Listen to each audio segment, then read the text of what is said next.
Hey sports fans, Coach Nick here, and welcome to B-Ball Breakdown. I went through this game between the Lakers and the Thunder from Sunday, and it was a little bit hard to figure out what it means in the grand scheme of things because both Harden got knocked out and Metta World Peace got thrown out, both of whom were playing very well in this game up until that point, and the whole game got kind of thrown into disarray at that point. So it's hard to tell if the Thunder would have collapsed completely with James Harden in there. I don't think so. And in fact, I don't think the Lakers have much of a chance at all against the Thunder if they do meet in the playoffs. That said, the one thing that frustrates me with watching the Lakers is their offense. There is no offensive consistency with their sets.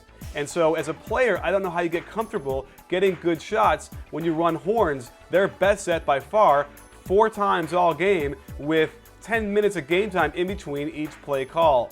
The Lakers begin the game with horns, a 1-2-2 set, and when the point guard goes to the weak side for a double screen for Kobe, he can go high or go to the basket. He goes to the basket, gets great position, but misses the layup.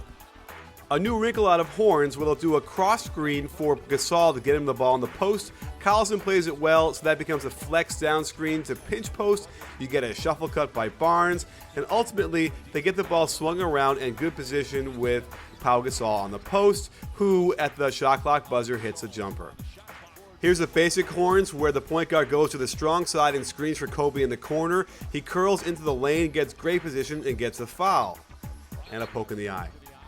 Same play where the point guard goes to strong side. However, Sefolosha combats that by getting in Kobe's way, and they get knocked down a little bit, and that gums up the whole works. However, Kobe still gets a decent look at the basket and almost makes it, but because of all that movement, the Laker big men have great position down low, and after this loose ball pickup by Kobe, they get the layup. Do yourself a favor and just to watch Andrew Bynum through this whole play. You'll start to see why Mike Brown was forced to bench him for most of the second half and all of the overtimes. Combine that with the fact that he shot 5 for 15 from the field on mostly shots inside of 4 feet, and the Lakers had no use for him. Let's move on to the man of the hour. Clearly the Lakers are concerned about James Harden because watch how Barnes denies him 50 feet from the basket. No matter, he still gets the ball, gets a screen, and nails a 3. And watch how good he is at utilizing an off-the-ball screen. The flare cut, one dribble, pull up, nail it. I gave props to Mike Brown for having Kobe guard Westbrook, but what are they doing having Blake guarding Harden? And then you got Matt Barnes guarding Cook on the other side. This makes no sense. Well, certainly for Oklahoma City, they're more than happy to have the step-back jumper on Blake. And Harden can be a nightmare on defense too because he's long, he's got really quick hands, and here he just rips Ramon Sessions and gets the layup. A quick negative comment about Russell Westbrook because what would we be without one on B-Ball Breakdown? But watch how he goes underneath the screens on Ramon Sessions, who's shooting very well from 3. However, he does a playground attempt at a rip from behind, but Sessions bricks the shot anyway, and here come the Thunder. And watch James Harden's beautiful Euro 2-step and 1. And here's Russell Westbrook going to the basket on a kind of a slip screen by Kevin Durant, which doesn't do much, but does get Russell Westbrook to the basket. But there's Bynum with a nice block, and here comes the run out. Metta World Peace is going to dunk on the team, and then goes a little bit crazy. This is a good lesson on controlling your emotions a little bit, because here I think he is so hyped up, he really doesn't even know what he is doing. I bet you if you asked him a second after he hit Harden if he knew what he did, he probably wouldn't. And he probably was surprised when he watched the footage what he did and how violent it was. And he's not going to do himself any favors by squaring up against Ibaka and almost looking like he's taunting him to fight. And then he points at him, at the referee, as if Ibaka was the one who started it. That's why I don't think he realized exactly what he had done. Let's get back to the game. In the third quarter, the Thunder were able to take control by getting great shots like this Kevin Durant post-up against Barnes. Watch that there's no double by the Lakers. The Thunder were able to take advantage of poor effort by Andrew Bynum. Watch how he doesn't even come up to help hedge, and that gets Kevin Durant a head of steam and a dunk. They're up by 9, and they don't need to jack up a really quick shot, but watch Westbrook's reaction when Sefolosha does not shoot it. He's mad at him, he's complaining. Sefolosha actually has to say calm down and go to the corner. And they take the clock down and get a great shot in the lane for Durant. This is what they should be doing to extend this lead. And Westbrook does not understand this. To make matters worse, Kobe decides to do hero ball and pound the ball in the post against Sefolosha while everyone else is standing around. Here comes Ibaka to help and forces a wild miss.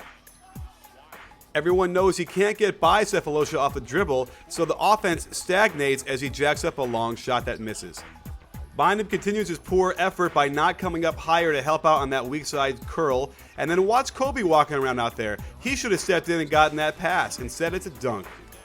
When Gasol tried to post up on Ibaka, it was pretty embarrassing as he couldn't get a good shot off, but against Collison, he can do his usual array of post moves and get scores, and this is what got them back in the game. The Thunder did their share of screwing up in this game too. They get a great steal from Jordan Hill on this one, and while Sefolosha gets credit for the turnover, it's Russell Westbrook that turns his head and doesn't catch the ball before he starts running up the court. And the Lakers started getting Kobe more integrated with the rest of his team on offense and great spacing, and they get a foul and free throws. And here's where the wheels started to fall off for the Thunder. With Devin Ebanks, of all people, guarding Kevin Durant, you'd think that Durant would get his way and score easily, and at the very least get a foul call. But here, no foul call, bad miss, and a bad foul by Perkins. So Scott Brooks goes to a screen and roll with Kevin Durant and Russell Westbrook, which isn't a bad idea, but the execution's pretty bad.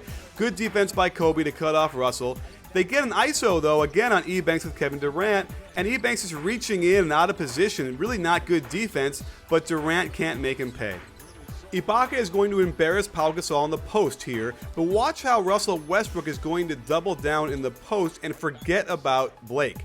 Now, if Ibaka doesn't block this, it doesn't go right to Blake on the tip and they don't get the open three, but you got to stay in the play, man. And to make matters worse, Russell Westbrook will help off of his man one pass away, his man who has just hit a three, and gives him a wide open three again, and they're now in this game.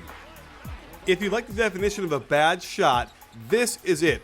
2.5 minutes left, up by 4 on the road in a tough game. You dribble the ball 20 times in a row, do not pass to anybody else, and pull up for a 17-foot brick. Then watch what Russell Westbrook does here. First, he shoves Kobe Bryant, it should be a foul. Then does a moving screen, should be a foul. It's almost appropriate that Durant misses that shot. And with 7 seconds to go on the shot clock, they call a flare screen to the weak side corner. How that pass ever would have gotten to Kobe, I have no idea. So instead, this is right out of the playbook, folks. Off 1 foot, fading to his left with a guy in his face, he nails the three. Jeez Louise. So down 1, Russell Westbrook will do the thing he does pretty well, which is get to the basket. But watch Steve Blake stupidly rake him across the wrist, even though the guys were in position. So it's clear Kobe is going to need some help because he cannot beat Sefolosha off the dribble. And here, a nice little play with a handoff with Pau Gasol. Now Sefolosha is in perfect position, but Kobe is even better with that long three. And here's what separates Kobe from LeBron. LeBron would probably make a play to an open teammate no matter what down the stretch. Here, Kobe ain't gonna pass it anywhere.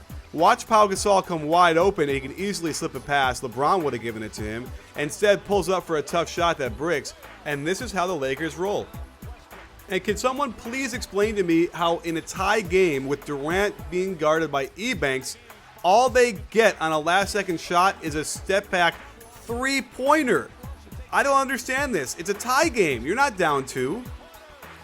In overtime, any of the good plays that Russell Westbrook did were negated by these kind of bad plays and turnovers. And his decisions were awful. The only good he got was going to the basket, not pulling up, and then here he is bricking another shot.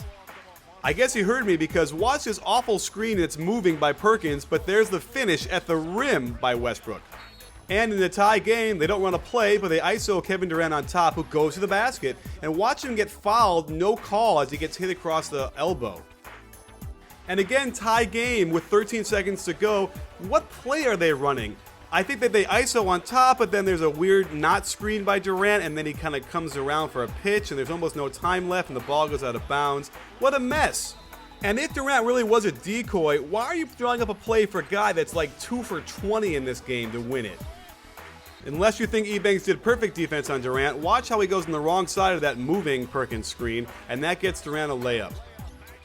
With the clock winding down on this ISO in the post with Kobe against Sefolosha, having Kobe already hit all those shots, I think that I got to run at him and get the ball out of his hands with somebody, maybe Hill's man. But he rises up and does what he's been doing for years and nails that shot.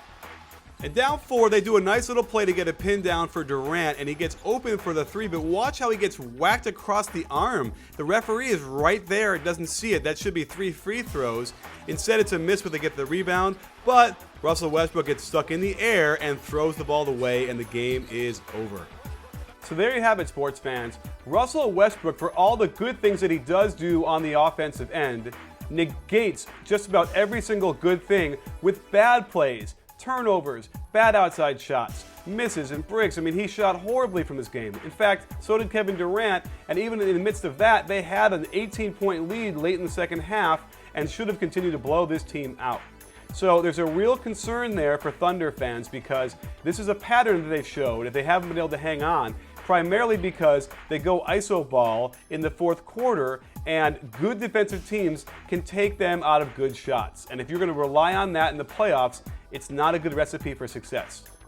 We'll have to see what the Lakers do, but certainly I'm waiting to find out what the heck's going to happen with all these matchups. And when we do, we're going to have great playoff previews this week.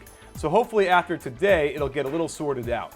So stay tuned for lots more this week because it'll be really cool stuff, unprecedented because no one is done having a Thunder guy versus a Dallas guy on the same channel in the same conversation. I'm looking really forward to that. So stay tuned and don't forget at B-Ball Breakdown, it's not a channel, it's a conversation. You win.